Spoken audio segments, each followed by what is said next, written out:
কি আছে না এই ঠাইখনৰ নাম দীপকাই দলবাৰী। দেখা গৈছে গাঁত খান্দি খান্দি পানী সংগ্ৰহ কৰি আছে। আচলতে কি হয় এনেকুৱা কৰিব লাগিছে ঘৰত চৰকাৰৰ পৰা কোনো বিধি ব্যৱস্থা নাই আৰু ইয়াত বৰিং নহয় আৰু বৰিং হ'লে মানে আইৰণ পানী ওলায়। সেইকাৰণে আমাৰ এই গাঁওখনৰ প্ৰতিজন মানুহে এই যে বালু খান্দি তাৰ পৰা পানী সংগ্ৰহ কৰে। আৰু দেখা গৈছে যাতায়াতৰ বাবে এখন এটা বাহৰ ওপৰতে খোজকাঢ়ি আহিছে বিপদসংকুল ভাৱে। কি আছে ৰাস্তা নাই নেকি ইয়াত? ইয়াত ৰাস্তাৰ বৰ অসুবিধা, ৰাস্তা ঘাট নাই।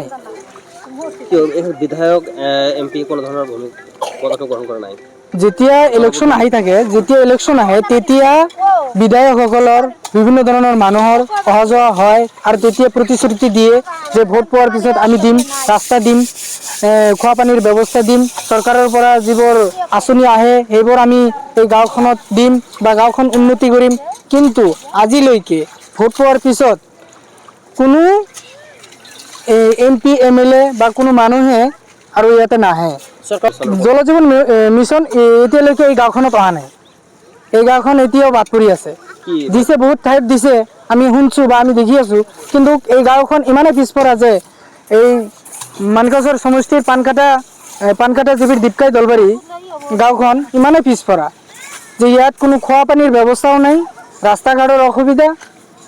আমি চিকিৎসাৰ ক্ষেত্ৰত যদি কিবা জৰুৰীকালীন মানে অৱস্থা আহে তেন্তে কেনেদৰে মানুহক লৈ যাব লগা হয় হস্পিটাললৈ? এম্বুলেন্স আহিব পাৰে নে নাই? এম্বুলেন্সটো আহিব নোৱাৰে। ইয়াত আমাৰ কাষত এখন মেঘালয় ৰাস্তা আছে, এই ৰাস্তাত যাব লাগে।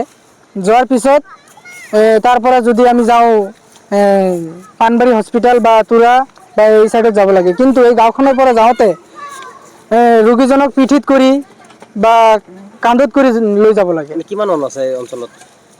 350-400 ঘৰ আছে।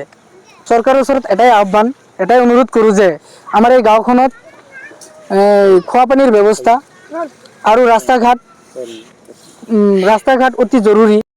সেইকাৰণে যে আমাৰ ৰাস্তা লাগে। কি আছে না এই ঠাইখনৰ নাম দীপকাই দলবাৰী। দেখা গৈছে গাঁত খান্দি খান্দি পানী সংগ্ৰহ কৰি আছে। আচলতে কি হয় এনেকুৱা কৰিব লাগিছে ঘৰত?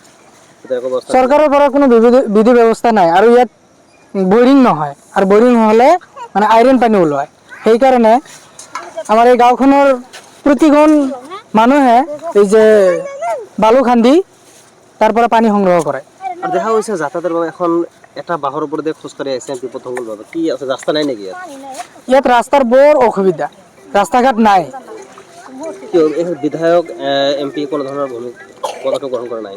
যেতিয়া ইলেকশ্যন আহি থাকে, তেতিয়া বিধায়কসকলৰ বিভিন্ন ধৰণৰ মানুহৰ অহা যোৱা হয় আৰু তেতিয়া প্ৰতিশ্ৰুতি দিয়ে যে ভোট পোৱাৰ পিছত আমি দিম, ৰাস্তা দিম, খোৱা পানীৰ ব্যৱস্থা দিম, চৰকাৰৰ পৰা যিবোৰ আঁচনি আহে সেইবোৰ আমি এই গাঁওখনত দিম বা গাঁওখন উন্নতি কৰিম।